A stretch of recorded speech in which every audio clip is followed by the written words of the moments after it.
Vamos dar início, então, à segunda mesa de hoje, para que a gente não avance muito no tempo em relação ao almoço, né? Vai haver uma modificação na ordem de apresentação. Eu acho que todo mundo, a equipe técnica, que já está ciente, né, dessa modificação. Nós vamos começar primeiro com a professora Katrin Zartingen, e depois com a professora Fátima Regis.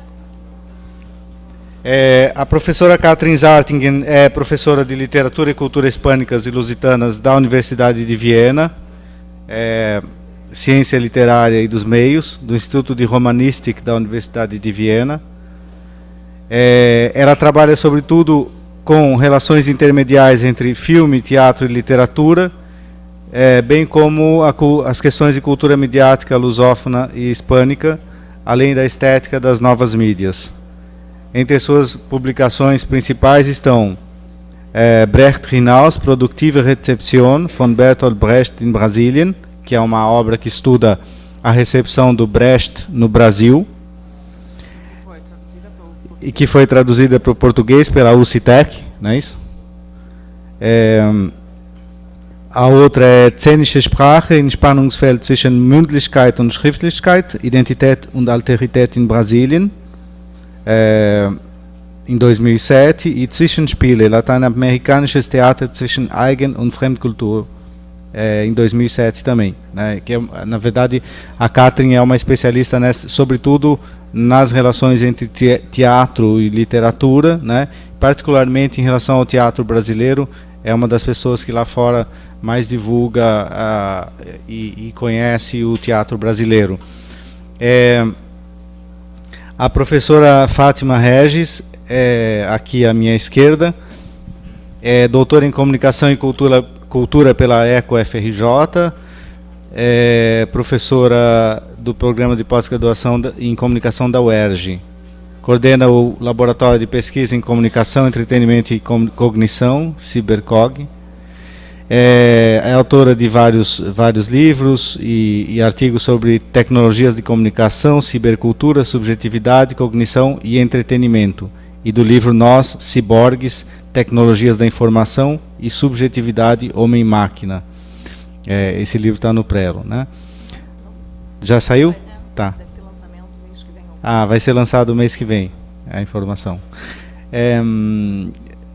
Coordena o grupo de pesquisa em cibercultura da Sociedade Brasileira de Estudos Interdisciplinares na Intercom, né?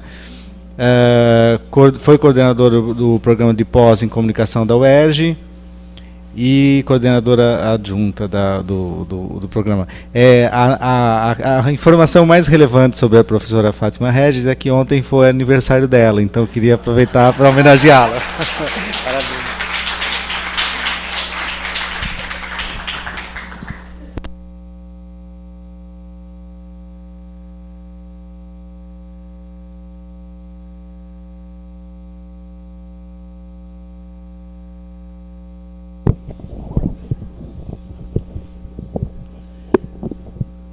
Muito bom dia a todos e a todas. Um especial agradecimento pelo convite ao Eric Filinto e o seu time. Um especial agradecimento do fundo do coração ao Adalberto, que me passou esse convite pessoalmente. Eu estou feliz da vida de estar aqui com vocês e de poder apresentar esse meu trabalho.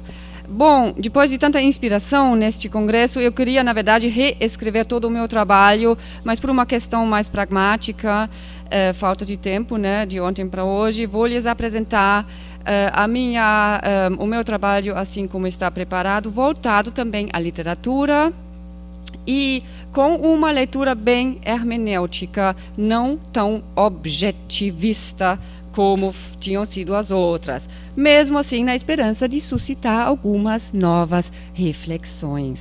Bom, a vida já está? Não está? Está. Tá, ok. A vida secreta dos objetos. O tema deste congresso me colocou de imediato perante diversos problemas de teor profundamente filosófico. O primeiro problema, a vida. O que falar da vida? Uma solução seria tomarmos o manual de Georges Perec, La vie, mode d'emploi. A vida, modo de usar.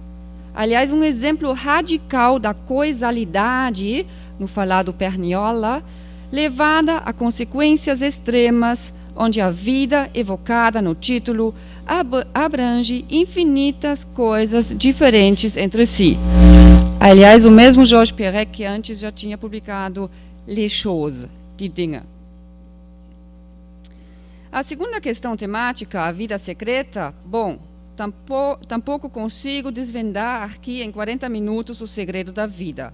E, finalmente, o terceiro aspecto difícil de definir, nós já sabemos agora, os objetos. Que fazer desses objetos que desde há séculos parecem levar sua própria vida, ao lado, acima ou abaixo dos sujeitos, seja interagindo, negligenciando, repugnando ou supervalorizando os próprios sujeitos, mas nunca deixando de ser, estar, existir, interagir, chegando a coisificar até as próprias palavras literárias. Segundo, de novo, Mario Perniola, esse processo da reificação da palavra foi já bastante estudado, nós todos sabemos, Foucault, Eco, Derrida. O tornar-se coisa da própria linguagem escrita e fílmica me levou a pensar nas diferentes definições e aproximações a estes objetos tão óbvios e ao mesmo tempo tão ocultos, deparando-me com as diversas designações em alemão para objeto. É Ding, é Gegenstand, é Sache, é Objekt ou mesmo Wesen. De que estamos falando quando nós referimos aos objetos? Aos Dinge, aos Sachen, a Gegenstände, a Wesen, nós já discutimos isso bastante. Mesmo clandestina e imperceptivelmente, os objetos continuam existindo, abrindo lacunas nos textos literários, as Leerstellen, no dizer de Wolfgang Iser, e as preenchendo, de acordo com o imaginário de cada leitor. E assim, eles desdobram incessantemente novos significados em estreita relação com seus contextos, intertextos, releituras, traduções culturais, enfim, com todo um contexto intermedial. Sem sequer serem apercebidos como objetos concretos, eles, às vezes, acabam por levar uma existência fantasmagórica e flutuam no mundo textual. Não sendo eu filósofa e sim teórica da literatura, ou mesmo uma textualista, se isso existia, pensei logicamente em refletir sobre o papel dos objetos nos textos. Sempre, claro, objetos materializados textualmente, portanto, figuras textuais. Sendo tanto figuras orgânicas como não orgânicas, elas aparecem sempre somente através de um meio, seja ele a linguagem verbal, linguagem fílmica ou qualquer outra. A partir daqui, peço, na verdade, que substituam sempre, quando eu digo objeto, por Ding. Depois da fala do professor Pech, eu quero, na verdade, substituir todos os meus objetos, talvez, em Dinge.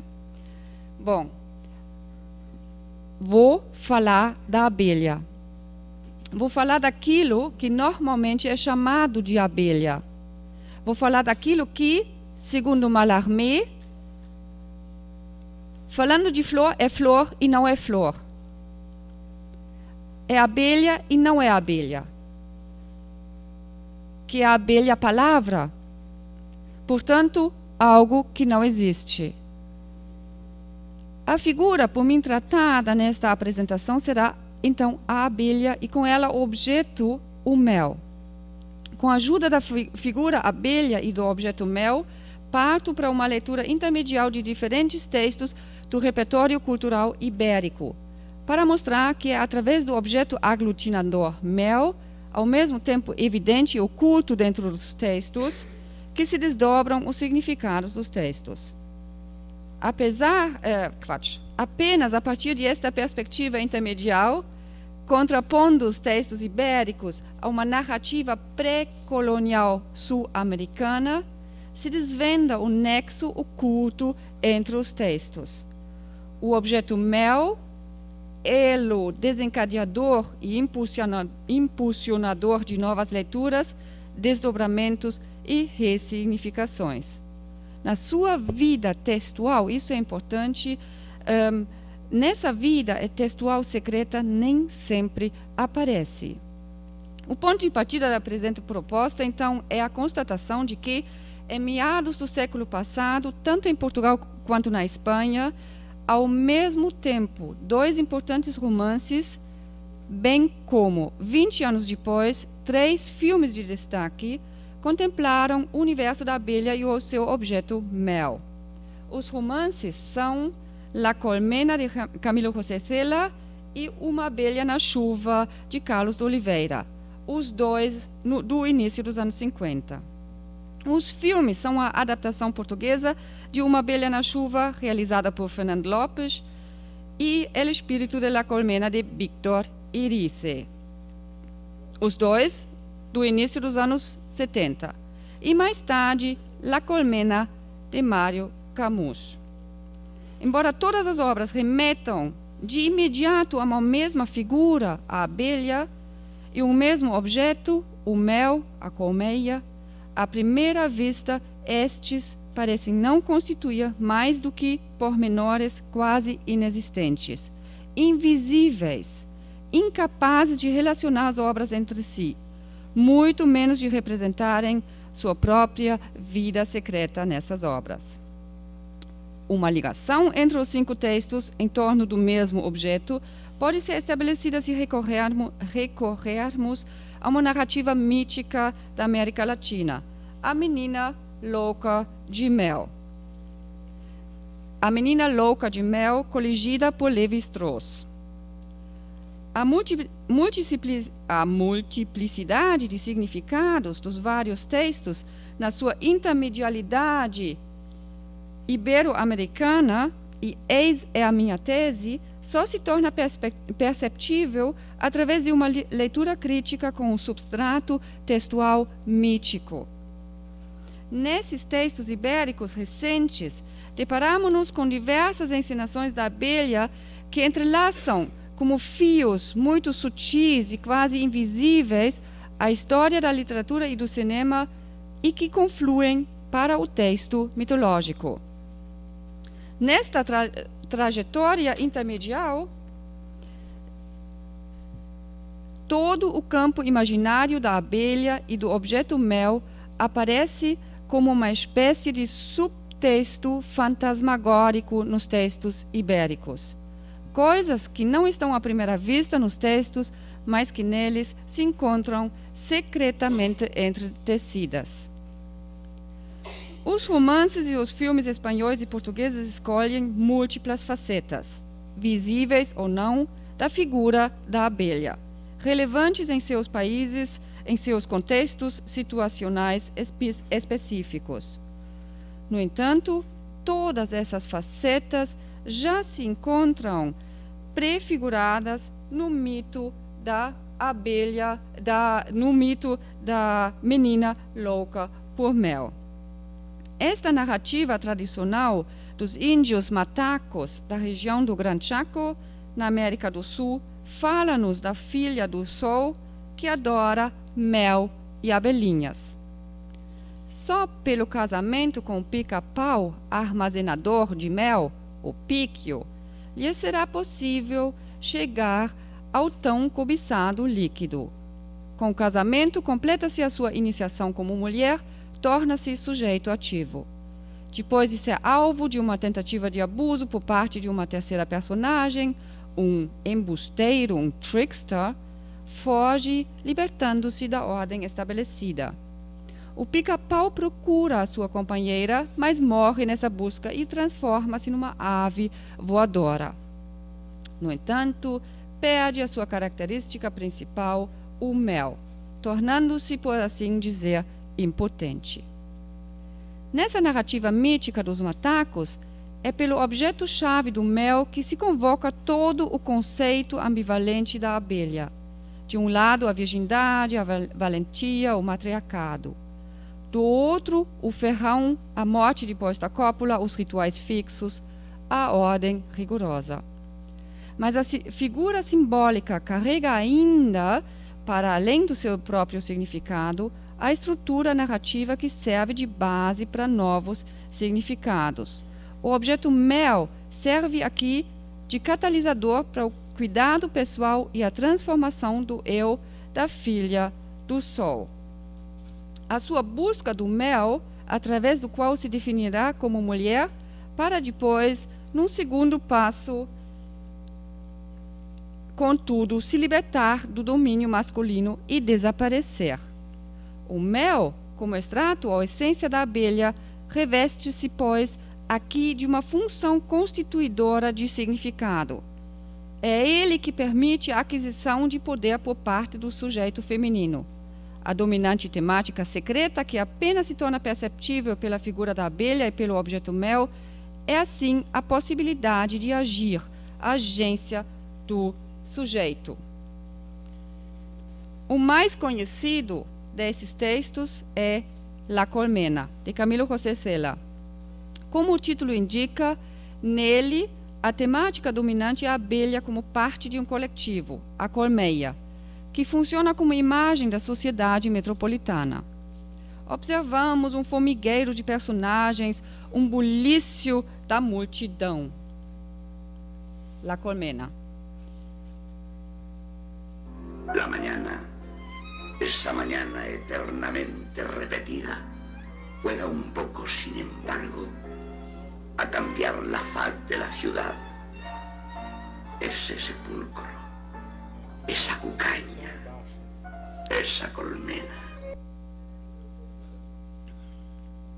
Mas o som, na verdade, não era tão importante. Eram mais as imagens aqui desse buliço da cidade, etc.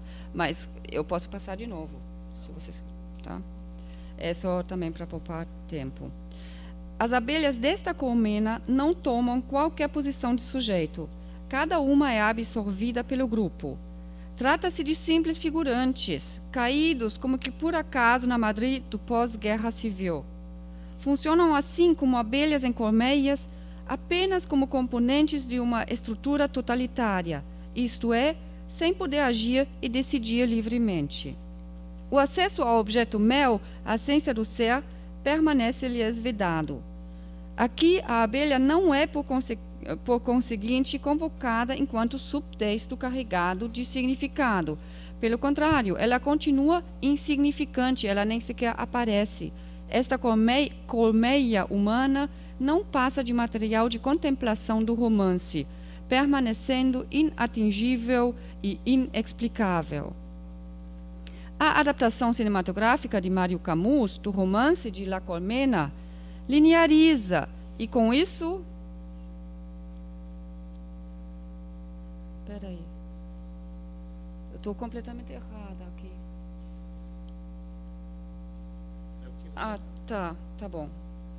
Não, então, era essa aqui a adaptação, desculpem, eu errei aqui nas minhas apresentações. Essa é a adaptação cinematográfica de Mário Camus do romance de La Colmena, e essa adaptação lineariza e, com isso, simplifica a obra literária, que consiste em mais de 500 segmentos narrativos. Na adaptação ficou, assim, uma adaptação bem linear. O filme reduz os inúmeros episódios a poucos lugares e poucas personagens. Estas, contudo, apesar de em menor número do que no livro, surgem também escassamente desenvolvidas e sem significado maior, não se emancipando ao ponto de se tornarem sujeitos autônomos. Tanto o narrador do romance como a câmara de filmar se limitam a serem meros observadores leigos, não iniciados, que de fora contemplam as suas figuras, personagens, presas nas suas circunstâncias. A cena final do filme faz uma comparação bastante nítida entre sua vida monótona e a de um enxame de abelhas. Na verdade, era agora. La mañana, esa mañana eternamente repetida, juega un poco, sin embargo, a cambiar la faz de la ciudad. Ese sepulcro, esa cucaña, esa colmena.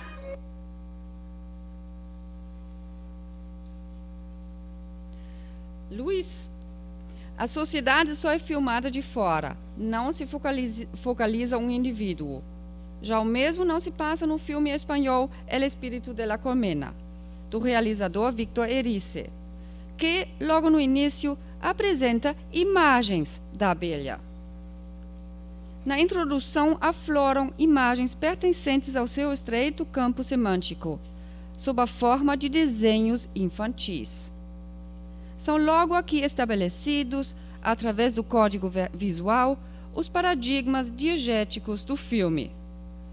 A situação no espaço temporal, uma pequena aldeia num ermo da província de Castela, no tempo inicial da ditadura de Franco, os personagens, todos eles moradores da aldeia, a citação formal do gênero um conto de fadas, Érase uma vez.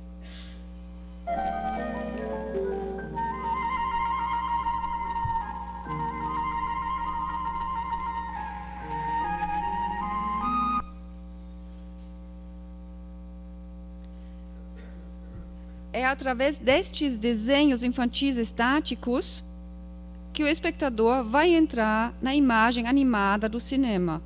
A câmera faz um zoom na moldura dos desenhos, a qual se transformará na tela do cinema ambulante da aldeia castelhana, onde se projeta o clássico Frankenstein, de James Whale. O filme de Victor Erice é, assim, desde o seu início, encenado como um reiterado jogo intermedial. Se a citação do gênero conto de fadas era o primeiro reflexo de um conjunto de referências de todo o filme, então a convocação do texto fílmico inicial, o Frankenstein, como citação direta no início do filme, será uma prova clara de que a questão da intermedialidade é aqui essencial. Graças à mise en abîme do filme dentro do filme, o espectador tem ante si a proclamação da poética do Espírito de la Colmena como jogo de referências. O hipotexto fílmico Frankenstein define toda a estrutura narrativa. Da mesma forma, temos uma moça solitária, com cabeça cheia de fantasia, que assiste à exibição do filme Frankenstein, após a qual decide começar a procurar o monstro, ou espírito, que julga encontrar um desertor das tropas de Franco. Em breve, será incapaz de separar os dois mundos, acabando por abolir as fronteiras entre ambos. Vacila cada vez mais entre a fantasia e o mundo real, um vacilar que, segundo Tsvetan Todorov, é constitutivo do modo como o fantástico penetra a realidade. No entanto, a última cena nos revela, através de seus pensamentos, que a pequena Ana já fez a sua escolha.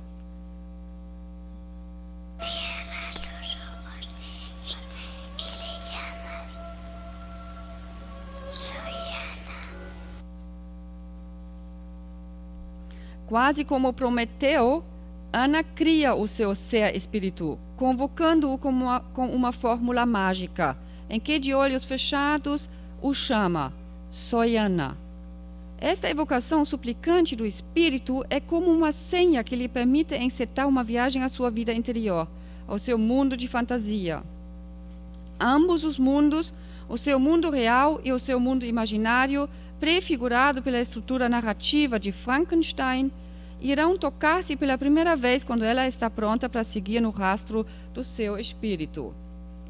O desertor será, assim, uma ligação entre os dois mundos, que definitivamente convergirão na beira do lago, quando do encontro noturno, quase onírico, com o monstro.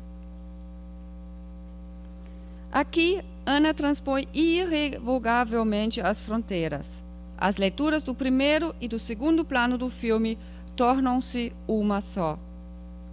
Se o filme Frankenstein funcionava como catalisador, sobretudo para permitir que Ana pudesse entrar no processo de autodescoberta, agora, nas águas do lago, tudo está decidido, já que a partir daí ela vai ficar ligada de vez ao segundo mundo. Poderia-se dizer na linha de Foucault que é precisamente com a ajuda da sua fantasia que Ana vai chegar a essa autodescoberta. Esta interpretação aparentemente dispensa a abelha. Mas só à primeira vista, uma vez que a ligação estabelecida pelo título Espírito de la Colmena com uma colmeia permite, na superfície do texto, que o filme seja inserido num contexto sociocultural. A imagem do Estado policial, onde tudo é visto e controlado, surge com absoluta nitidez nas colmeias de vidro que o pai de Ana passa o tempo a contemplar como um registro crítico do sistema social ditatorial preconizado por Franco, no seio do qual o filme se desenrola. Porém, pouco a pouco, ao longo do filme, o objeto da colmeia virá a adquirir um significado próprio, efetivo. O filme joga claramente com este duplo sentido de espírito. O segundo sentido remete à citação que deu o título ao filme, uma citação do filósofo Maurice Maeterlinck, conferindo assim ao texto um fundo filosófico. Vou explicar. Para Maeterlinck, o espírito da colmeia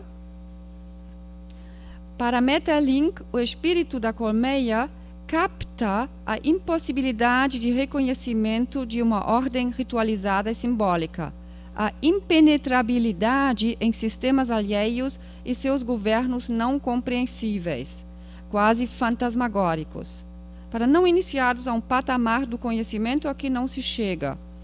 Só se consegue chegar lá quando, tal como Ana, se quer muito e se tem o objetivo de penetrar na outra ordem. Esta construção de significados filosóficos é exclusivamente tecida em volta da abelha. Também o pai de Ana, enquanto estudioso, tem uma visão do mundo caracterizada pelo mistério. Para ele, os rituais das abelhas tornam-se um mistério metafísico. Quase no fim do filme, o espectador presencia uma repetição literal da primeira cena.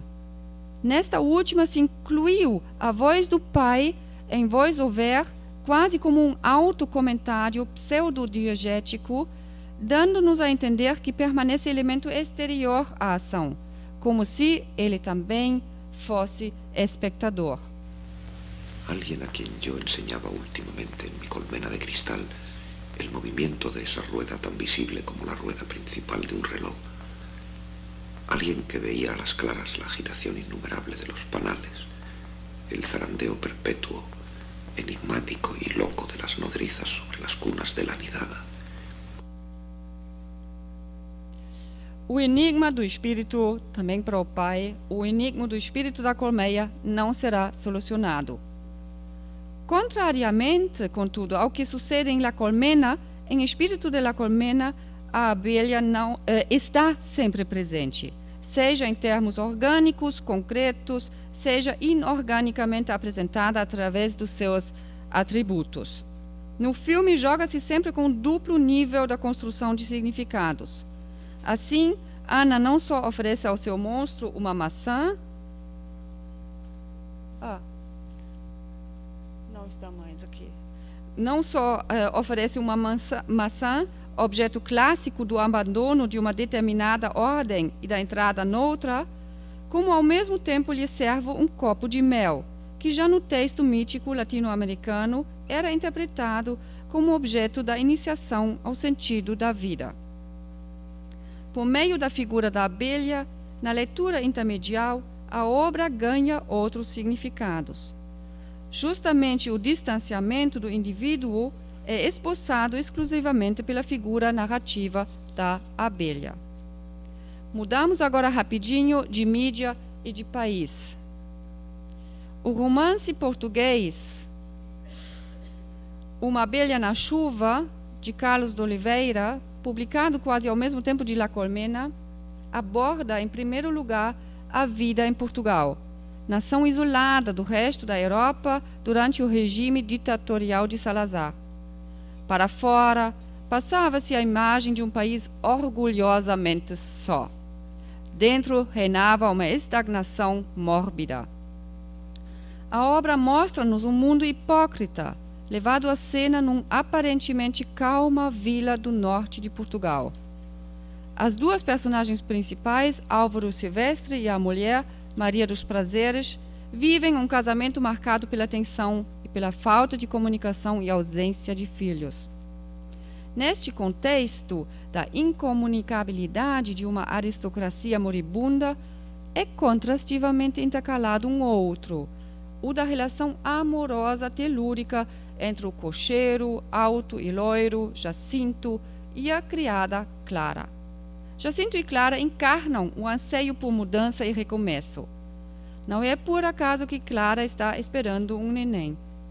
No entanto, quando o seu amado é alvo de vingança e morto, a desonrada Clara opta pelo suicídio para, como antes a sua irmã latino-americana, a menina louca por mel, escapar ao sistema duplamente dominante da opressão pública e patriarcal. Neste momento, certamente nós perguntamos, em tudo isso, onde está a abelha? O próprio título, Uma Abelha na Chuva, propõe mais enigmas do que à primeira vista parece resolver. Para nós aproximarmos do substrato incompreensível da abelha na chuva, poderíamos recorrer de novo ao sentido simbólico da abelha. Encontramos, por um lado, as abelhas aristocráticas, Maria e Álvaro, representantes da classe soberana, sagrada, decadente e estéril. Do outro lado estão Clara e Jacinto, que representam as diligentes abelhas obreiras produtoras de mel. Mas, para além da superfície desse texto romanesco, há ainda, sem dúvida, um subtexto, mais ou menos camuflado com abelhas, mel e colmeias, que emerge em diferentes momentos do romance. Como no texto mítico dos macacos sul-americanos, Clara é bem sucedida na sua iniciação graças ao mel de Jacinto. Não é, aliás, em vão que Jacinto é o nome de uma flor da qual a abelha se aproxima. Após o acasalamento, o zangão torna-se insignificante para o desenrolar da ação e morre. Clara, no entanto, traz dentro de si o fruto do mel. Está no caminho do autoaperfeiçoamento. A adaptação ao cinema de Uma Abelha na Chuva, levada a cabo por Fernando Lopes no ano de 1971, traz o tema da autodescoberta e autolibertação das personagens.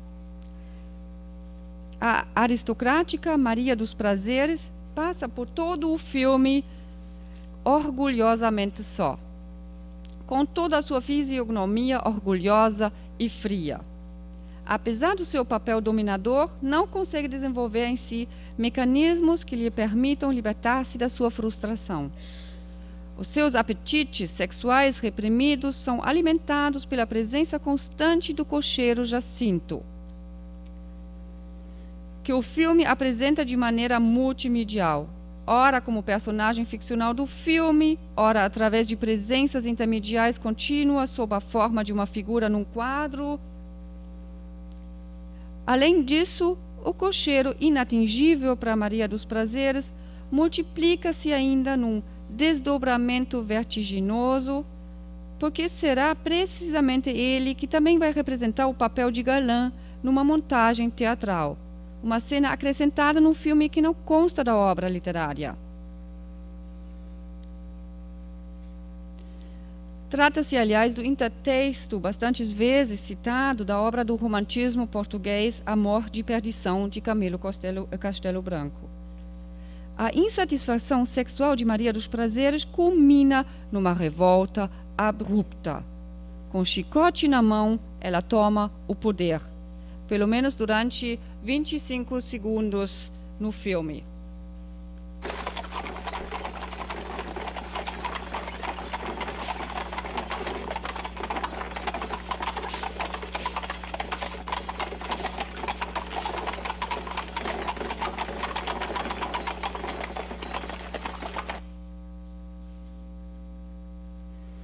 No entanto, esta tentativa de libertação não se cumpre. Maria dos Prazeres, com esse nome tão bonito, cai de novo no seu velho modelo, presa à relação de ódio mantida com Álvaro. O distanciamento intersubjetivo do casal, a sua incomunicabilidade estão, aliás, ligados a momentos de sistemática ausência de som. Há um número considerável de passagens do filme totalmente silenciosas, marcadas pela completa ausência de palavras. Esta absoluta privação do plano auditivo patenteia o efeito de desfamiliarização e faz com que os espectadores percebam o distanciamento entre os dois. Com Clara e Jacinto as coisas passam-se de outra maneira. A sua devoção um ao outro culmina num ato de união que nos é apresentado unicamente pelo código acústico. Não é de surpreender que, ao fim desta cena, que surja, enfim, uma abelha viva, selvagem na tela. Deixa de estar. Ainda mal se vê.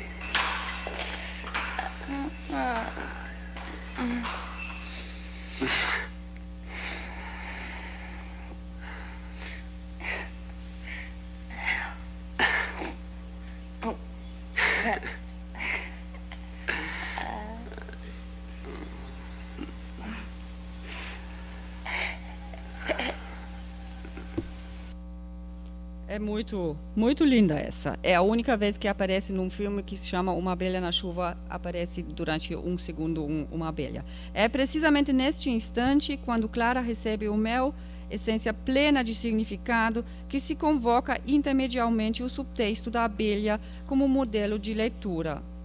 Enquanto Maria dos Prazeres segue ainda os padrões estabelecidos, como, por exemplo, bordando o desenho da abelha no bastidor, só a abelha rainha Clara consegue ganhar no filme a total autonomia do sujeito numa descarga explosiva. O filme deve, assim, ser visto não só como uma adaptação, mas também como verdadeira resposta ao romance, de certo modo como um eco posteriormente produzido. E mesmo que a figura da abelha apenas se faça notar por brevíssimos momentos no texto, não passando de uma présence flottante, como Pierre Bayard diria, acaba por fornecer-nos a chave decisiva para uma leitura diferente. É como diz Lévi-Strauss, que o mel, seja ou não citado, em toda parte ele tem um papel de elemento pertinente. Apesar de toda a heterogeneidade, os três filmes e os seus intertextos literários estão ligados pelo subtexto da abelha e pelo objeto mel, mas sempre tratados de forma diferente. A figura da abelha está sempre ligada à mesma temática dominante. A questão da subjetividade que se cristaliza progressivamente entre a menina louca por mel e as suas irmãs ibéricas. Se as personagens da Colmena não passam de meros componentes da nação das abelhas, em Espírito da Colmena está em causa a relação problemática entre indivíduo e sociedade. Só em Uma Abelha na Chuva, o indivíduo feminino se torna realmente um sujeito autossuficiente. Nos seus voos intermediais, tornou-se evidente que a figura da abelha é uma unidade narrativa plena de significado e continua a proliferar nos textos analisados. Se é verdade que, enquanto metáfora, a abelha em La Colmena não sai dos bastidores, em O Espírito da Colmena, Victor Erice a faz voar até bem mais longe. Aqui a abelha é introduzida não só como metáfora, mas também como figuração concreta de um objeto. Além disso, o espírito da colmeia torna-se várias vezes meta-reflexão filosófica no próprio filme. A versão da abelha na chuva, adaptada ao cinema, em contrapartida, apresenta a mais fina linha de abelhas. Aqui o objeto, abelhas selvagens, que de repente surge completamente descontextualizado, apenas precisa ser alvo da mais leve alusão para que a figura da abelha e o objeto mel, antes completamente ocultos, sejam invocados na sua totalidade. De certo modo, é como eles se tornassem independentes enquanto signos fílmicos, como se objetos invisíveis se tornassem visíveis, ou mesmo como se algo não existente ganhasse existência. Por ser um detalhe minúsculo, muitas vezes camuflado dentro dos textos, esse objeto parece dotado de uma certa inexistência, uma vida secreta, flutuando na superfície dos textos sem necessariamente ganhar corpo ou vida própria. Só a presença esvoaçante da abelha que o mito latino-americano dos macacos prefigurara dota os textos ibéricos de novas e inesperadas significações. O mito polivalente da abelha, junto com seu objeto mel, deixam-se dobrar e desdobrar, adquirindo sempre novas formas. Oferecem-se assim como poderosos intertextos para uma multiplicidade de leituras, permitindo que terminemos aqui com as palavras conciliadoras de Maeterlinck. Aqui, como em toda parte, as colmeias concedem um novo significado às flores, à calma, aos raios de sol. Ou, um pouco menos romântico, realista, com algumas palavras provocadoras de Haroldo de Campos em suas galáxias. Se não houvesse ainda uma suspensa oropêndula de abelhas arabescos entre o ar e o ar, digo, entre os espaços floridos, indigo, azuis, etc. Eu queria terminar com essa constatação do Haroldo de Campos para mostrar como as abelhas continuam voando pelos textos, não voando como objetos, mas sim como meras insinuações. Bom, aqui temos então no Haroldo de Campos não la vie, mode d'emploi, a vida, modo de usar, mas assim, talvez os objetos, modo de usar, os objetos, palavras. Muito obrigada.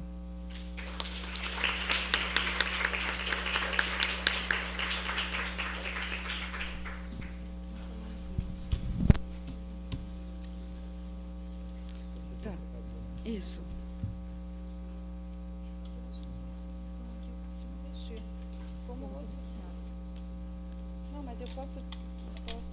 Acho que já foi dado um aviso aqui para quem chegou depois, né, que à tarde a gente tem uma mudança na programação. A gente vai ter uma única mesa que vai começar às 14h30 com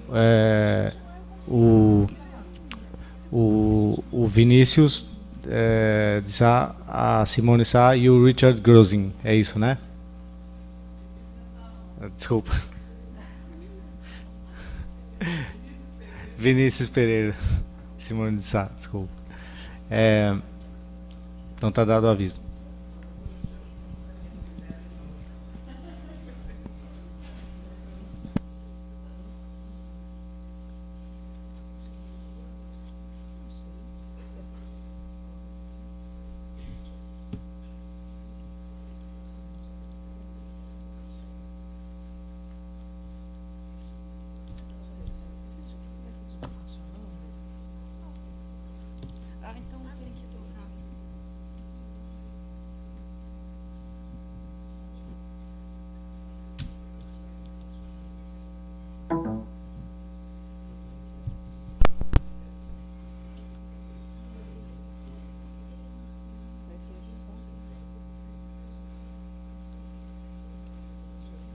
Está funcionando o quê? Senão a gente troca de lugar. Não é possível. Eu já levantei para trocar.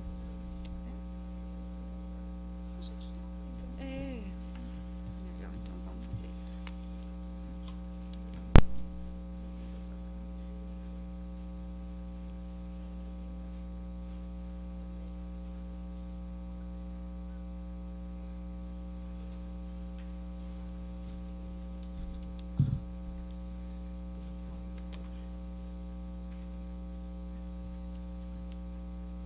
Estou tudo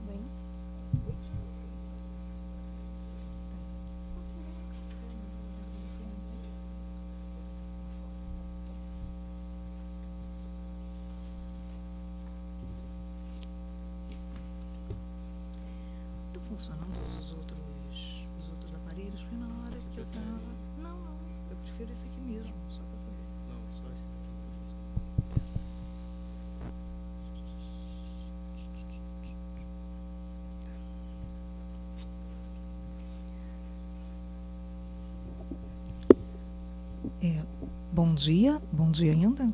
Boa tarde. Boa tarde.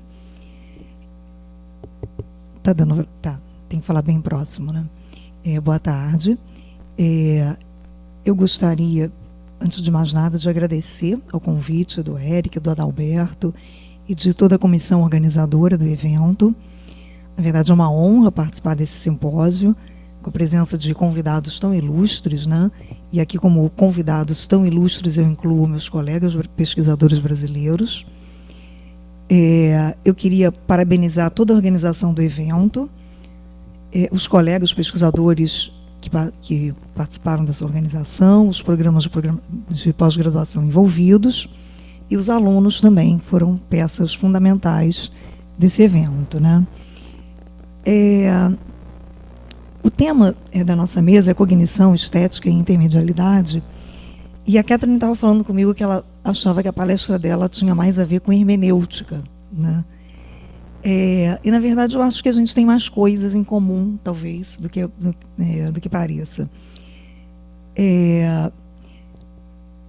Sempre que eu pensei no tema desse evento, o Eric já vem falando disso há muito tempo lá no programa, eu acho que, na verdade, o tema central desse simpósio é tomar como mote os estudos de mídia para discutir a natureza dos objetos técnicos.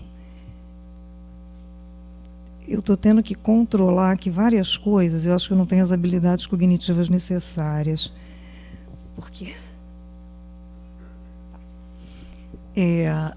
eu achei que eu ia ficar controlando. Não, tudo bem. Até o final da palestra eu já devo ter automatizado algumas coisas. Então, na verdade, eu acho que o tema central da palestra é exatamente utilizar os estudos de mídia para a gente pensar a natureza dos objetos técnicos. E eu queria utilizar o conceito de cognição para trabalhar isso em 2 pontos. O primeiro ponto é pensar um pouco essa reconfiguração das fronteiras das ciências humanas, que eu acho que é o tema que está de fundo nesse simpósio, né? Essa reconfiguração das fronteiras e dos paradigmas das ciências humanas. Claro que eu não vou chegar à profundidade disso, né? Vou tentar tratar disso pelo conceito de cognição, fazer um pequeno recorte. E o segundo ponto seria a questão de intermedialidade. E eu já explico aqui que eu estou usando o conceito de intermedialidade, que foi o proposto pela mesa, mas eu estou usando no sentido de remediação do Grusin, do remixabilidade, do Lev Manovich também, do intertextualidade, entendendo que são coisas diferentes, mas entendendo que tem uma tentativa de apreender o mesmo fenômeno. E eu vou também tentar trabalhar essa questão da intermedialidade, priorizando os aspectos cognitivos da mídia, né?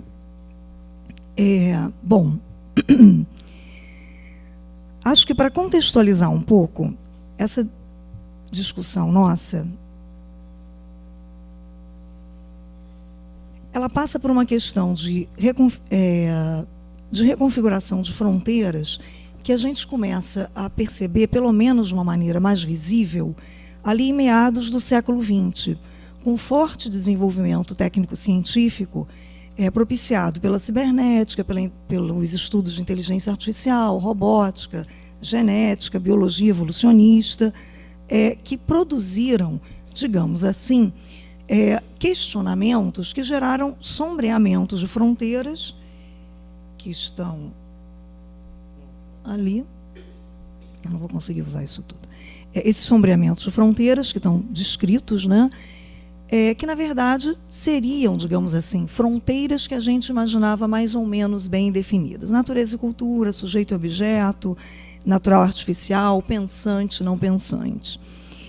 E eu chamo um pouco isso de uma relação, então, de que o que estaria acontecendo a partir desse momento de forma mais clara seria, ao mesmo tempo, uma automatização do humano, uma vez que o humano, em vez de pensarmos ele, como sempre pensamos, como livre-arbítrio e dono de um pensamento, de desejos, ele começa a passar a ser explicado em termos de interações moleculares, programação genética, neurotransmissores, etc., gerando, digamos assim, um processo de automatização do humano. Por outro lado, com os estudos de inteligência artificial, de toda a computação, as máquinas começam a realizar tarefas. Super obrigada. A realizar tarefas que antes eram exclusivas do humano, né? Como resolução de problemas, cálculos matemáticos complexos e etc., que a gente vai chamar aqui de automatização do humano. Então, eu tenho a impressão, né, de para a gente pensar o pano de fundo desse simpósio é um pouco pensar isso. A gente está pensando a vida secreta dos objetos e a gente também está repensando a nossa própria humanidade. Eu acho que não dá para a gente falar de uma coisa sem falar da outra. Não dá para falar das fronteiras dos objetos sem falar das fronteiras do humano. Claro que eu não vou falar disso. Eu acho que ontem, inclusive, a gente já teve uma mesa com a professora Santaella e Chaviro, que já comentaram essa questão toda do pós-humano. Eu vou tentar tomar a questão da cognição como fio condutor para a gente pensar, então, algumas coisas assim. E aí já estão grandes questões também, as quais eu também não pretendo resolver, apenas apontar o quão difíceis elas são. Que vão ser as questões do que é a cognição, o que é mente, e eu acho que a nossa principal aqui é qual é o papel dos objetos no processo cognitivo, qual é o papel dos objetos na cognição. Bom, deixa eu ver se funciona daqui. Vamos lá. Funciona. E não, funciona, mas eu... ok. A gente, muito rapidamente, né, claro que essas coisas são infinitamente mais complexas do que eu estou colocando aqui, a gente tem uma tradição filosófica na qual o pensamento pensado, é ótimo, como sendo consciente, intencional, quando sendo tributário da razão e exclusivo dos humanos. Né? Ou seja, o pensamento está baseado nas nossas habilidades mentais superiores, que são as habilidades lógico-matemáticas, linguísticas, os processos de tomada de decisão, associação de ideias, aos processos de hermenêutica, de interpretação. Mesmo com o surgimento das ciências humanas, na virada do século XVIII para o XIX, que é quando o homem começa a se perceber como sujeito e objeto do conhecimento, quando ele começa a se pensar, a se discutir como sendo determinado por corpo, cultura, história, linguagem, e a gente pensar aí nos argumentos de Marx e Nietzsche, né, sobre essas questões, Hegel. Mesmo quando ele começa a se pensar como determinado, o que continua sendo um pouco o processo de razão que seria capaz de superar esses limites, que seria capaz de permitir que, tendo consciência desses limites, tomando consciência, um pouco citando Marx mesmo, a gente seria capaz de alcançar a maioridade, de nos superar, de nos emancipar. Né? E o que eu queria destacar é que, nesse processo, o objeto técnico é pensado como sendo mero instrumento, como sendo mera ferramenta, capaz, então, de ser utilizada para nos emancipar ou para nos subjugar. Né? Ainda que, é claro, a gente possa colocar questões, Marx tratava essa questão como o uso do objeto como um uso moral, né? A técnica seria usada de forma moral se ela for usada para explorar humanos, etc. Enfim, a gente pode... Heidegger vai dizer que a questão da técnica não é nada de técnica, enfim. Embora, claro, tenha outros vieses aí possíveis, basicamente, a gente tem ainda, não apenas na filosofia, mas acho até aqui no senso comum, essa noção de que o que nos diferencia é a razão, são os processos cognitivos. Né? Bom, isso vai começar a ter outras possibilidades de se pensar exatamente ali naquele meados do século XX, com o surgimento de cibernética, robótica, inteligência artificial, que vão começar a pensar essas coisas de um outro modo. E aqui eu queria destacar, eu estou chamando de ciências cognitivas, na verdade, a gente sabe que as ciências cognitivas são um guarda-chuva enorme para uma série de ciências, né, como disciplinas às vezes díspares, com pensamentos, argumentações diferenciadas, que são a psicologia cognitiva, as neurociências, a robótica, a inteligência artificial. Eu queria destacar aqui basicamente, duas concepções principais de mente. A primeira, que seria baseada, que seria o cognitivismo, que é baseado na inteligência artificial clássica. A inteligência artificial clássica deriva de Alan Turing, né, que criou os testes de inteligência e pensou a inteligência como representação simbólica, ou seja, manteve, digamos assim, a tradição filosófica ocidental de pensar o pensamento, a razão, como abstrato e baseado apenas nas nossas habilidades mentais superiores, né?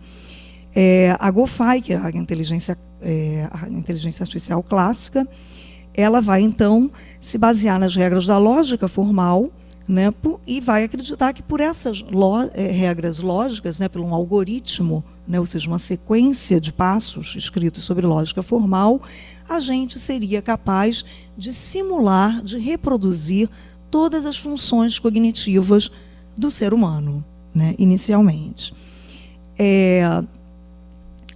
A GoFi, na verdade, existe até hoje, ela é muito forte no MIT, e ela funciona. A gente tem computadores que fazem processamentos de textos, processamentos de cálculos, né, maravilhosos, que jogam xadrez, que fazem uma série de atividades que antes, inclusive, eram exclusivas do humano, né, e que fazem isso extremamente bem, que nos extrapolam a nossa capacidade de realizar cálculos extremamente.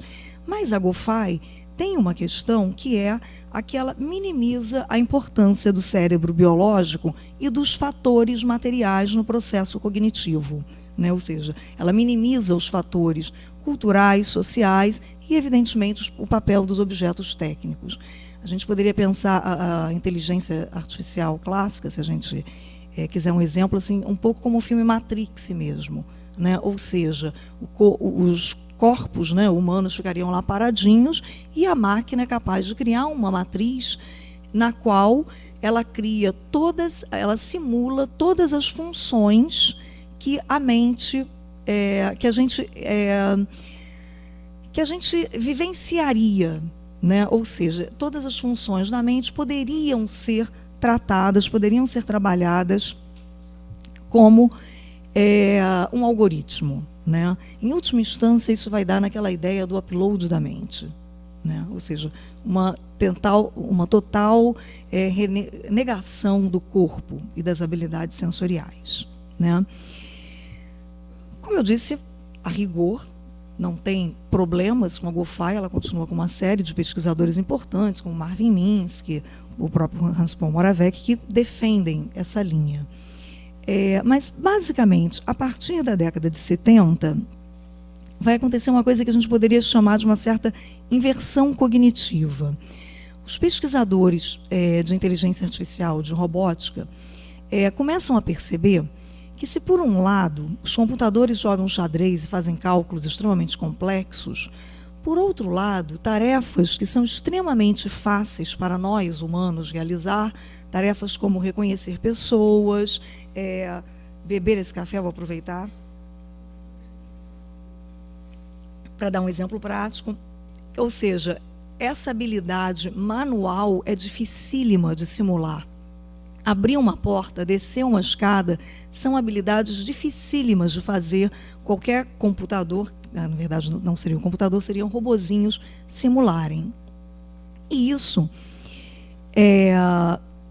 deu uma ideia, digamos assim, aos pesquisadores, né, que vão se basear também em estudos da biologia evolucionista, que vão dizer, essa parte, me baseio bastante no Hans Paul Moravec, que explica isso muito bem, que vai dizer o seguinte: na verdade, o que acontece?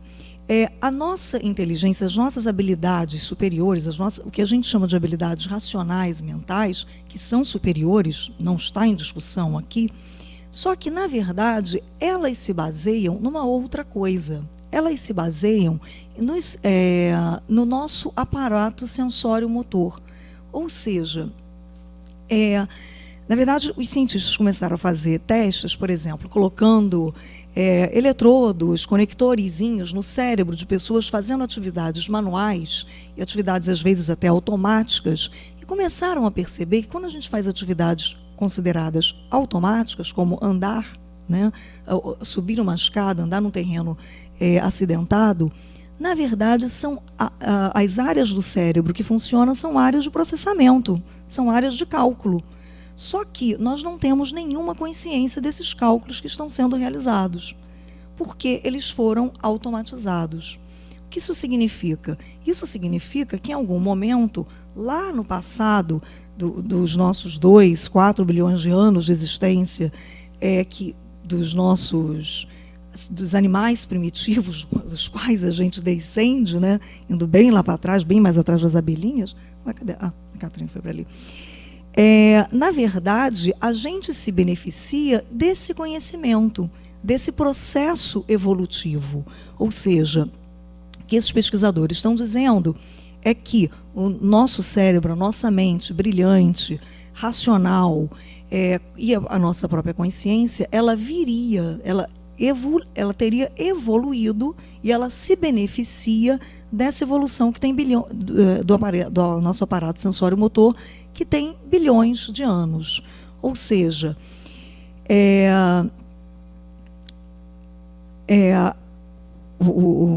como Moravec fala, né? Na verdade, os nossos antepassados, para sobreviver, né, na competição árdua por recursos limitados de espaço, por parceiros, por comida, tiveram que se aprimorar imensamente.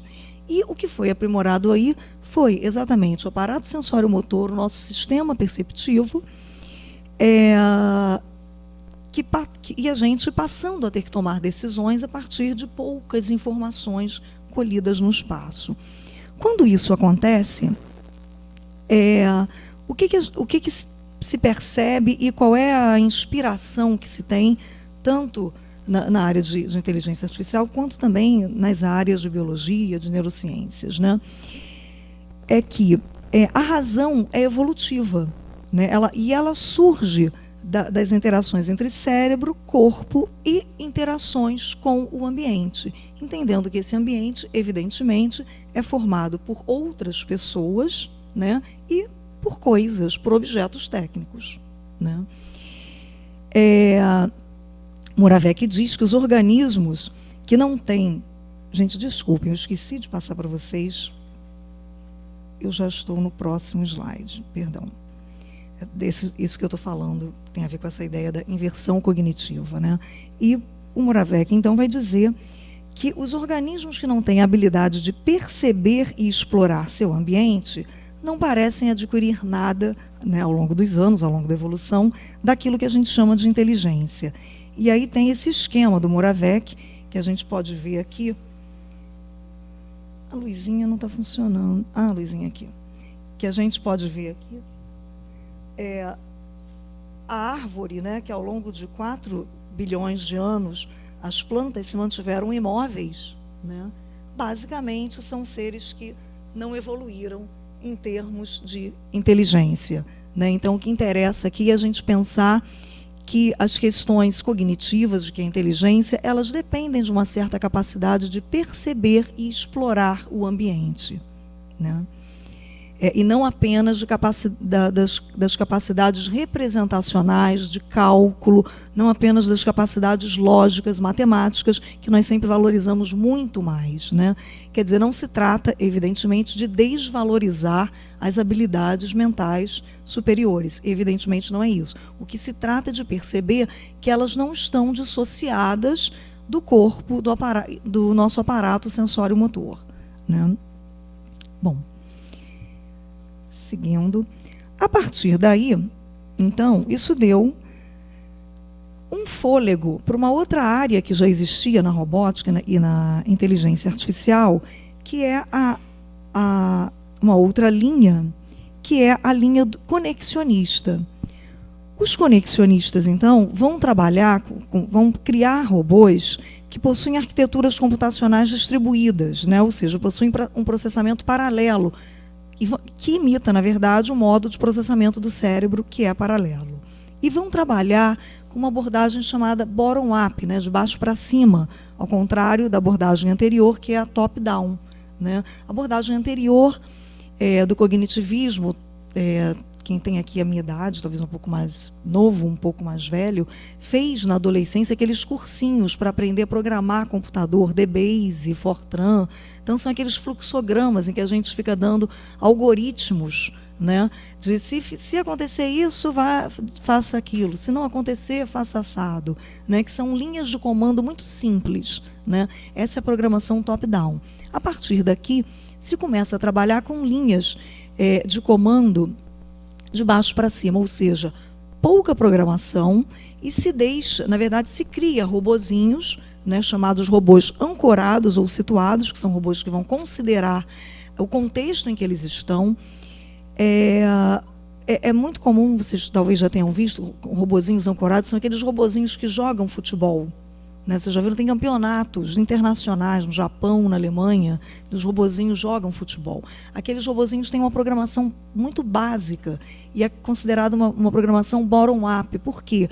Eles recebem apenas algumas pequenas regras e, a partir daquelas regras, eles começam a aprender a se localizar, a explorar o espaço e se localizar ali.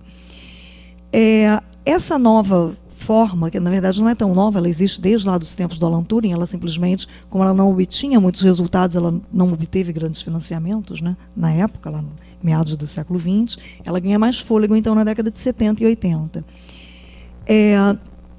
E essa nova forma de modelagem de robôs e de inteligência artificial, ela vai criar esses robozinhos super espertos que a gente tem visto agora, que tem essa capacidade de verter suco num copo, né, que isso depende, é uma habilidade motora extremamente complexa, né, que usa também o sistema visual, a estereoscopia do olho.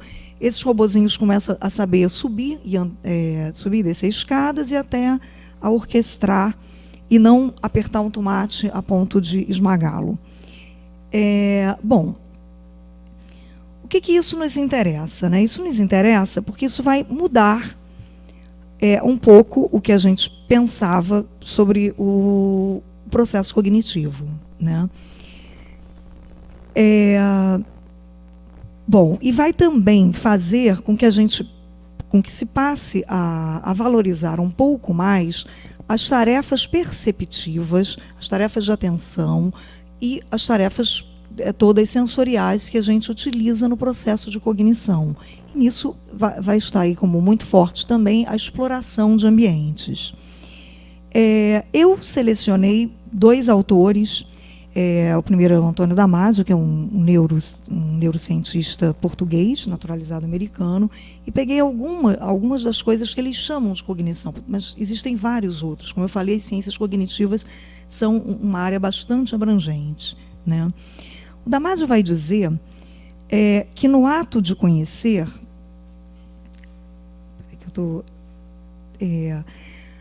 o cérebro engendra padrões mentais, né? Ou seja, ele faz imagens de um objeto, que o Damasio usa como metáfora exatamente a ideia de que a gente faz um filminho no cérebro. Só que esse filminho, em vez de ter apenas algoritmos, esse filminho ele vai ter tantas trilhas sensoriais quantas forem as nossas possibilidades perceptivas e sensoriais, né?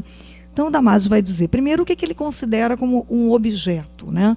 Objeto, para ele, vão ser entidades tão diversas quanto uma pessoa, um lugar, uma dor de dente, um estado de êxtase. Ou seja, para ele, as nossas sensações também produzem padrões mentais no cérebro, né? E no ato de conhecer, a gente leva em consideração não apenas as características físicas de um objeto. A gente não analisa o objeto apenas visualmente e dando nome, né? Ou seja, a gente não organiza interpretando, a gente não organiza só hermeneuticamente.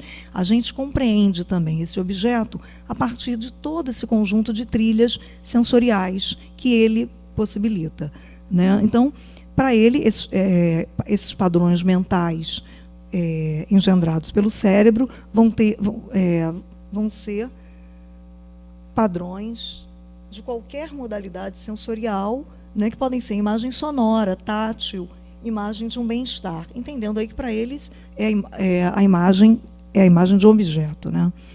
Essa imagem são essas trilhas sensoriais todas. E o que nos interessa também é o último parágrafo, que é essa ideia de que as imagens comunicam características físicas do objeto, não apenas isso, mas também comunicam afetos em relação ao objeto e comunicam também afetos em relação a ele e a rede de relações deste objeto em meio a outros objetos. Quer dizer, o Damasio também está defendendo aí que o conceito, que essa ideia de cognição, que ela está ancorada, que ela está contextualizada, que ela leva em questão o histórico, a vivência dos indivíduos, né? E mais explícito do que o Damasio são o Lakoff e o Johnson, num livro chamado Philosophy in the Flesh. Eles vão dizer exatamente que nas ciências cognitivas, no ramo deles, né, que é um ramo, uma linha mais conexionista, o termo cognitivo é usado para qualquer tipo de operação ou estrutura mental, né? Então, o processo visual é cognitivo, o processo auditivo é cognitivo, a memória, a atenção são cognitivas, todos os aspectos do pensamento e da linguagem conscientes e não conscientes. Isso é extremamente importante nessa inversão, digamos assim, cognitiva. Porque o que a gente está falando aqui é que a gente não aprende só com aquelas questões que estão absolutamente conscientes para a gente, né? Ou seja, a gente percebe afetos, a gente percebe intensidades, a gente percebe outras modalidades, informações e estímulos que vêm de outras modalidades sensoriais, né? E seguindo, eles vão dizer, porque nossos sistemas conceituais e nossa razão surgem de nossos corpos, também usaremos o termo cognitivo para aspectos de nosso sistema sensório-motor que contribuem para nossas habilidades de conceituar e raciocinar, né? Perdão, eu de novo esqueci de passar a definição do Lakoff e do Johnson. Mas eu já falei, eu sei. Não vou repetir, só estou pedindo desculpas. É porque eu estou seguindo aqui no meu computador, mas esqueci que a conexão... Hã? Ah, obrigada. Obrigada, Adalberto. Adalberto está vendo tudo. Bom, a gente vai concluir. Uma das conclusões aqui é que eu não tenho as habilidades necessárias para fazer isso tudo ao mesmo tempo. Bom, o que a gente, então, começaria a concluir, né, nessa primeira parte, é que, por esta visão de cognição seria, então, e essa visão não é apenas compartilhada por esses autores, a gente tem Andy Clark, Daniel Dennett, vários outros pesquisadores que trabalham com essa noção, embora eles sejam diferentes, a gente não esteja querendo botar tudo no mesmo saco. A gente está dizendo apenas que eles trabalham com a noção de que a cognição não é meramente abstrata e representacional. A cognição, então, seria tudo que é processado pela mente, né, que vai englobar, então, cérebro, corpo, que é um aparato sensório-motor, em suas associações e mediações com o meio ambiente, objetos técnicos e interações sociais. Ou seja, os processos mentais vão incluir, evidentemente, as nossas habilidades superiores, lógicas, linguísticas, racionais, obviamente, mas eles também vão se pautar, e essas próprias habilidades superiores, para decidirem, vão também se pautar em outras habilidades que são sensório-motoras, afetivas, etc., né? E aqui, no cabeçalho desse slide, eu coloquei uma coisa, na verdade eu coloquei isso ontem à noite, depois da palestra do Eric, porque, quer dizer, a ideia aqui era exatamente pensar que a cognição é corporificada e é contextualizada. E o Eric, quando estava comentando sobre a experiência estética, né, que ele falava que a experiência estética está entre presença e sentido, né, me dá a impressão, né, não sei, querendo pensar um pouco junto, se a experiência cognitiva não seria também uma experiência que estaria entre matéria, entre o que o Eric chama de presença, se é que eu entendo bem o conceito do Gombrich, e a questão do sentido, a produção de sentido mesmo, aí no sentido hermenêutico, né? Porque me parece que é um pouco isso que esses autores estão colocando para a gente. Passando. Esses dois, eu acho que eu vou pular. Como é que a gente está de tempo? 10 minutos, então eu vou pular. Eu vou pular, se a gente precisar, a gente volta a eles. O que então disso tudo nos interessa? Como é que, evidentemente, a gente vai entrar na segunda parte, que seria, é mais rápida, fiquem tranquilos, que seria dos objetos técnicos, né? Primeiro, como é que a gente percebe, né? Se a gente levar em consideração tudo isso que foi dito aqui, né? De que a gente considera o ambiente e que a nossa percepção ela explora o ambiente em busca de informações e estímulos, como é que a gente vai selecionar? Primeiro, a percepção é seletiva, a atenção é seletiva, né? E a gente percebe a partir de modelos mentais. Aqui, eu citei uma série de autores, alguns inclusive muito usados em educação, porque essa é uma das questões da educação, né? A gente vê que, por exemplo, as linhas educacionais mais de vanguarda, né, como as linhas construtivistas, como o socio-interacionismo, eles se baseiam exatamente nessa noção de que para ensinar, para educar, para aprender, é preciso que as crianças tenham um conhecimento que não seja aquele conhecimento decoreba, da cultura letrada, que frequentemente se ensina coisas que não têm a ver com o contexto que a criança vive, né? Então, o construtivismo, o socio-interacionismo, que são baseados no Vygotsky, em Piaget, vão tentar exatamente pensar experiências de vivência mais concreta para que as crianças aprendam, né? Então, por exemplo, o Vygotsky tem uma expressão que é percepção de objetos reais, né? Ele vai dizer que quando a gente percebe alguma coisa, a gente já tem uma imagem, um modelo mental prévio, né? A gente, quando vê um círculo com 2 traços pretos, a gente não vê um círculo com 2 traços pretos, a gente vê um relógio, né? Ou seja, no processo cognitivo existe aí toda a nossa experiência prévia, a história do indivíduo, o contexto, as vivências. O Andy Clark vai dizer que a gente percebe a realidade a partir da tarefa que a gente tem em mente, né? Então, ou seja, o tempo todo a gente percebe as coisas em função da tarefa que alguém deu, que a gente tem em mente, ou dos nossos próprios interesses, né? E aí tem também o Changé com a questão da imagem mental, e o próprio John Thompson, que seria um autor que não estaria, digamos, nessa linha mais materialista, digamos assim, mas que vai também falar que a gente, quando os indivíduos codificam ou decodificam mensagens, eles empregam não somente as habilidades e competências requeridas pelo meio técnico, mas também empregam várias formas de conhecimentos e suposições de fundo que fazem parte dos nossos recursos culturais, né, para apoiar esse processo simbólico, esse intercâmbio simbólico.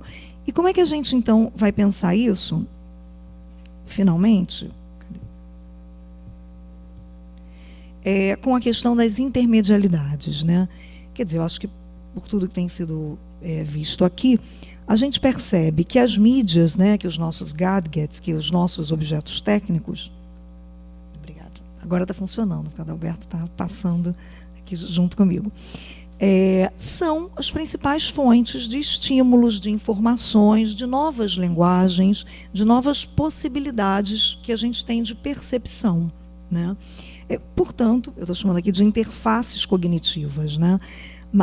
Que vão, portanto, nos afetar, nos sensibilizar, eu botei aqui entre aspas, porque eu acho que o que está em questão é exatamente como é essa nossa relação com o objeto técnico, né? Quer dizer, eu acho que a gente entende que eles nos sensibilizam, mas a gente ainda não entende exatamente como, né? E o que a gente estuda exatamente é que essa afetação desse objeto técnico a partir desse modo como a gente percebe o mundo, como a gente está dentro dessa experiência, a partir dessa mudança nesse modelo cognitivo, a gente vai ver que esses objetos estimulam habilidades cognitivas na gente. E a gente tem estudado isso lá no grupo de pesquisa da UERJ, como essas habilidades sendo... isso baseado em diversos autores, né, da área de cibercultura, principalmente, que trabalham essa noção. A gente tem estudado que essas habilidades seriam de ordem linguísticas, lógicas, sensoriais, criativas e sociais. E, assim, é importante a gente entender que aqui tem habilidades que são conscientes e algumas que são não tão conscientes assim, que dependeriam exatamente do aparato sensório-motor e de afetos, enfim, das nossas interações com o outro. né? E claramente essas categorias são categorias que não são definitivas, obviamente, e o que a gente percebe é que é muito difícil a gente separá-las, né? Frequentemente, quando a gente está fazendo uma pesquisa, que a gente usa seriados de TV e videogames, frequentemente a gente não sabe, quando a gente tenta separar as habilidades cognitivas para se assistir a um seriado, é difícil, às vezes, saber se elas estão no campo só da sensorialidade ou da lógica, no campo da criatividade ou da sociabilidade, né? Então, a gente queria, né, lembrar que exatamente que essas intermedialidades não são advento das tecnologias de informação e comunicação, né? E rapidamente as vanguardas artísticas, as artes híbridas, ao reunir formatos, textos, linguagens, imagens, áudios, acho que isso já foi falado um pouco aqui, também já apontariam para esse modelo cognitivo, né? Vários autores, Alicia Clark e Elliot Sica, já utilizavam o corpo como forma de produção de sentido também, né? E a gente está aqui lembrando os outros termos, intertextualidade, mediação, remixibilidade, que tem a ver com essa noção dessa intermedialidade, né? Um outro fator aqui a se destacar seria exatamente que, nesse sentido, a gente não entenderia os meios como meras ferramentas, como meras extensões dos sentidos. Eu acho que pensá-los dessa maneira é subjugá-los, né? E aí tem vários autores que já trabalharam sobre isso, Andy Clark, Donald Norman, Fernanda Bruno, né, que fala que nessa nossa relação a gente com o meio a gente transforma a tarefa a ser desenvolvida, né? Basicamente, tarefas às vezes de memória, por exemplo, viram tarefas perceptivas. Um conceito interessante para se pensar isso é a cognição distribuída, do Edwin Hutchins. Aqui estão as categorias de análise, que a gente já falou, e aqui alguns exemplos, né? Então, eu tentei trazer alguns exemplos que pudessem minimamente fazer a gente pensar o que seria isso, né? Esse processo de que, para apreender coisas, a gente utilizaria não apenas as nossas habilidades superiores, mas também outras. O engraçado é que, na tentativa também de mostrar que isso não se refere às TIC, às tecnologias, às novas mídias, né? Um dos exemplos que eu pensei é do M, esse é um cartaz do M, O Vampiro de Düsseldorf, que é um filme do Fritz Lang, de 1931, né, do cinema com recém-áudio, né? E eu achei curiosíssimo, porque eu sabia, evidentemente, que a palestra ia ser no MAN, mas eu não sabia que a palestra ia ser na Cinemateca do MAN, né? E uns 20 anos atrás eu vi esse filme aqui, eu tive a oportunidade de ver numa mostra, Simone, que o João Luiz Vieira fez. Ele era curador da Cinemateca, né? E foi assim, engraçadíssimo quando eu cheguei aqui na quarta-feira, que vi que o auditório era a Cinemateca, né? Eu já tinha selecionado o M, O Vampiro de Düsseldorf. Quem não conhece a história, espero não ser um spoiler, o filme, a questão do som, o tempo inteiro o som é importante para o sentido do filme. E no final, no filme ocorre um assassinato, e no final o crime só pode ser solucionado porque um personagem que é cego associa o assassino a uma música que ele assovia no momento em que o crime foi cometido. Então, a despeito de todas as artimanhas da polícia investigativa e dos processos cognitivos que se usa as habilidades mentais superiores, na verdade vai ser uma habilidade sonora aí, a audição, que vai fazer com que o filme seja desvendado. Bom, agora tem alguns exemplos. Rapidamente, esse é um vídeo, o LA Noire. O interessante desse vídeo é que esse personagem da esquerda, de camisa laranja, ele é uma pessoa, né, que é o modelo de onde se captura as feições e os movimentos para se criar o avatar no vídeo. Por que isso é importante? Não é apenas para exaltar a tecnologia, é porque nesse videogame é extremamente importante a habilidade investigativa, que é uma habilidade de exploração, né? E é uma habilidade também, por exemplo, em que o detetive vai investigar os suspeitos e ele observa também as feições do indivíduo para saber se o cara está mentindo, se não está mentindo. Ou seja, são outras habilidades, não apenas mentais, que estão sendo usadas aí nesse processo. E aí são detalhes, esse besourinho é um detalhe. Quanto melhor for feita a exploração desse ambiente, mais informações você vai ter para conseguir esclarecer. Aqui é um outro filme, é o Scott Pilgrim, que é um filme novo e que ele... Então, rapidamente, só concluindo, que é um filme que utiliza inúmeras linguagens, inúmeras gramáticas. A Simone falou aqui na quarta-feira, né, que a gente não podia pensar só a questão do visual, a gente tem outras gramáticas em jogo nessas tecnologias mais recentes. O Adalberto já mandou eu concluir, então vou realmente concluindo, Adalberto, 2 minutinhos. Aqui, por exemplo, imagens do Mario Galaxy e do Caçadores do Dragão, que é um filme francês, em que eles são esteticamente muito parecidos. E isso aqui, na verdade, foi a minha filha, quando eu tinha 6 anos, que viu o filme, que falou, parece o Mario Galaxy, né? Ou seja, as crianças já estão sendo criadas, né, nessa geração e percebendo essas cross-references, essas citações, já estão sendo sensibilizadas por esse novo entretenimento, vídeos, histórias em quadrinhos, etc., que se conectam, como a Catherine também estava falando aqui. E aqui... Tem que clicar. Rapidamente, esse eu acho que vale a pena mostrar, porque é uma citação de uma série de TV, vai aparecer em algum momento, que é o Hulk citando Frankenstein. E eu achei curiosíssimo, porque eu não combinei com a Catherine, que fez a mesma, que usou também, né, o Frankenstein nos filminhos lá de abelhas, né? Quer dizer, essas referências, elas são importantíssimas, e a gente o tempo inteiro, para continuar sendo culto e ter uma cultura letrada, a gente precisa de ter informações, né? Não está... Tem. Era para estar passando ali a cena do Hulk. Ah, foi. Que é aquela cena do lago, né? Bom, não vai. Essa aí é para mostrar também que o Pequeno Príncipe e o Angry Birds Space têm as mesmas referências estéticas do Mario Galaxy, etc. Bom, eu acho que deixa para lá, então.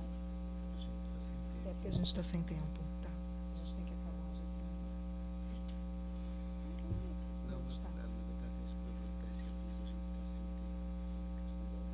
Eu sei.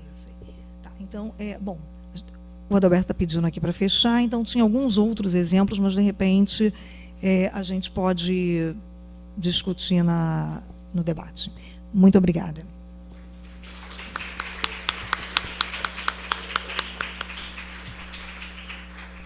Eu peço desculpas para a Fátima e para a Catherine, mas eu recebi esse recado de que a gente tem o horário do almoço obrigatoriamente começar 1h, quer dizer, a gente tem 5 minutos para fazer um debate e não podemos passar disso, né? Então a gente ficou com esse problema. Me desculpe, Fátima, ter que interromper. Então eu vou fazer as perguntas em bloco e depois elas respondem, tá? Microfone. Peço para que as perguntas sejam bastante breves também.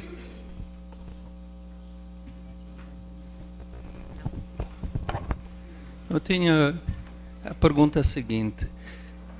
Com a segunda palestra, hoje de manhã, eu chego à conclusão que, na perspectiva da ciência cognitiva, os objetos não têm vida secreta. Quem tem vida é o homem que vê os objetos. A cognição é a vida, não é? Mas a cognição é uma cognição humana. E conforme o seu relatório do estado da ciência cognitiva, eu chego à conclusão que os objetos mesmo não têm vida secreta. Mais alguma questão?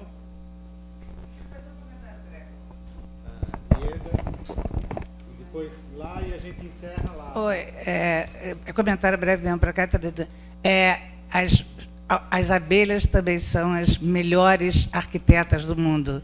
E um dos arquitetos portugueses, que é o Cisa Vieira, quando fez o Museu de Serralves, disse que queria que ele tivesse a perfeição de uma colmeia bem feita. né, que pudesse aparecer dentro dos quadros mais do que o museu. E para a Fátima, bom, ter alunos orientando-os, né, com essa capacidade didática, com esse conhecimento, é fantástico. Mas a minha pergunta da cognição tem a ver com processo de ruptura. Como que a gente, quer dizer, como é que a cognição pode pensar na necessidade de esquecer para criar? Desde o início, eu tinha feito uma pergunta para o Latour, que era sobre invenção, né? E eu acho que essa relação de invenção, ela tem uma tensão com a noção de cognição, que é preciso desconhecer o que se sabe para poder inovar. Então, se, na verdade, a relação entre hábito, cognição e ruptura não é um dado necessário para o próprio aprendizado. O exemplo que eu daria imediato é dança. Se você imaginar que o corpo aprende, automatiza andar, mas se você quiser dançar, você tem que desaprender de andar. Mas, enfim, não sei se isso funciona por aí. Uma última questão lá e a gente encerra, tá? Bem, eu quero dizer que eu gostei muito da apresentação. Eu, infelizmente, só assisti a sua, Fátima. Achei super clara. Eu só proporia o seguinte. Primeiro, trocar o termo humanização da máquina por humanização das tecnologias, porque você, quando coloca tecnologias, você tem a questão da máquina, na ciência da interface, você tem o hardware e o software. Então, a máquina está no hardware e a logos está na logia do software. E aí eu te proporia, a minha questão é a seguinte, você não acha que você deveria incluir na sua lista de final a questão da interfaciologia de Husserl e Dibner, onde você coloca a ciência da interface e a noção de sistema. E aí eu entraria, sim, que existe uma relação sistêmica do objeto com o ambiente, e aí na hermenêutica operacional dos aparelhos existe vida, sim, nos objetos, porque esses objetos, se eles são sencientes, eles têm uma lógica operacional embutida no software, segundo Husserl, e eles dialogam, sim, com o ambiente. Esses robôs e todas essas máquinas sencientes, eles têm uma lógica operacional que dialoga com a hermenêutica do ser humano, e no caso dos sistemas biológicos, então, o sistema biológico com o sistema operacional embutido no software. Então, eu te pergunto, eu acho que você tem que atualizar simplesmente, nunca coloque a palavra ferramenta, veja que você falou em arquitetura distribuída, é só atualizar um pouco a tua terminologia, abolir algumas palavras ligadas à máquina. Entendeu? Você aceita essa minha sugestão? Tá? E depois a gente pode conversar sobre isso. Humanização das tecnologias desde 1995. Tira a questão da máquina e coloca interfaciologia. Ok? Parabéns. Bom, obrigada. Bom, rapidamente. Não, eu acho que é o contrário. Eu acho que os objetos têm muita vida secreta. Na verdade, eu acho que com essas ideias, o que as ciências cognitivas fazem é alçar os objetos ao campo da cognição. Porque a gente aprende com eles e a partir deles, mas a gente nunca os apreende completamente. Por tanto que eu coloquei ali o afetam, sensibilizam, como uma questão de... para mim é o que está em questão. Mas eu acho que pelo próprio modo como esses autores colocam, os objetos têm suas redes próprias de relações. E a gente não pode esquecer, eu acho, um texto antigo já do Latour, em que o Latour fala que, assim como os nossos filhos, né, na época eram as máquinas ainda que era usado, as máquinas não nos obedecem. Então, frequentemente, a gente programa coisas e os objetos reagem de outra forma. Então, acho que eles têm um objeto secreto, sim. Eu acho que a tentativa aqui foi tentar alçá-los, foi tentar fazer uma ruptura com a questão de que a gente só pensa com a cabeça, com o abstrato, com o representacional. Não, a gente pensa também com o sensorial. Acho que foi um pouco mais nesse sentido, mas de forma alguma de dizer que eles não têm uma vida secreta. Acho que eles têm sim, a gente fica aí tentando, com milhões de hermenêuticas, interpretar e nunca chegar lá. Ieda, a questão da invenção, né? Eu acho que, na verdade, como essa lógica é uma lógica, não sei se é por onde você está imaginando que eu responda. Para iniciar aqui a coisa, a questão da bailarina, né? O corpo tem que desaprender a andar, mas ele aprende a dançar. Ele automatiza passos de dança também, depois de um tempo. Eu tenho trabalhado muito com as questões de atenção, existem vários níveis de atenção, e na verdade, só a gente vê isso com crianças. Né? O bebezinho lá no início, ele não sabe fazer nada, por isso ele enfia tudo no ouvido, no nariz, na boca, não sei o quê, porque ele está fazendo uma sintonia dos sentidos, ele está, inclusive, aprendendo a andar, engatinhar, são todos processos complicados, e depois tudo isso automatiza. Então, eu acho que o dançarino, para ele inventar a coreografia, para aquela coisa, assim como o músico também, eu acho que primeiro ele automatiza algumas coisas básicas. E depois ele vai, o processo de invenção vai passar exatamente por não repetir aquelas gramáticas que já estão dadas e criar outras, me parece. Eu lembro também que esses autores todos...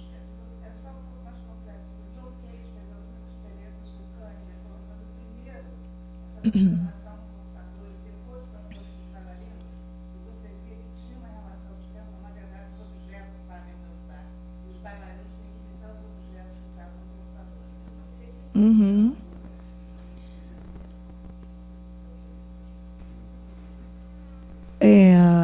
Bom, não, infelizmente a gente não tem mais muito tempo. Eu recebi esse recado.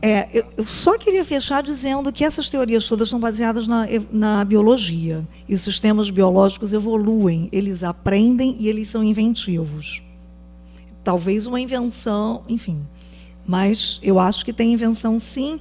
E, Diana, obrigada. Eu não conheço os autores que você citou, depois você me passa. Aceito prontamente as suas sugestões. Bem, eu queria agradecer, então, a Catherine Zarting e a Fátima Regis por essa magnífica colaboração. E lembrar mais uma vez... Obrigado. Lembrar mais uma vez que a gente tem uma última mesa só à tarde com o Vinícius Andrade Pereira, Simone Sá e o Richard Grusin, tá? Com essa mesa a gente encerra o simpósio. Às 14h30.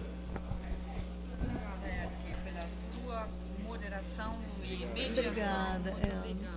Eu podia ter escolhido aquela coisa da arquitetura, mas é muito rápido. Eu acho que teria mais.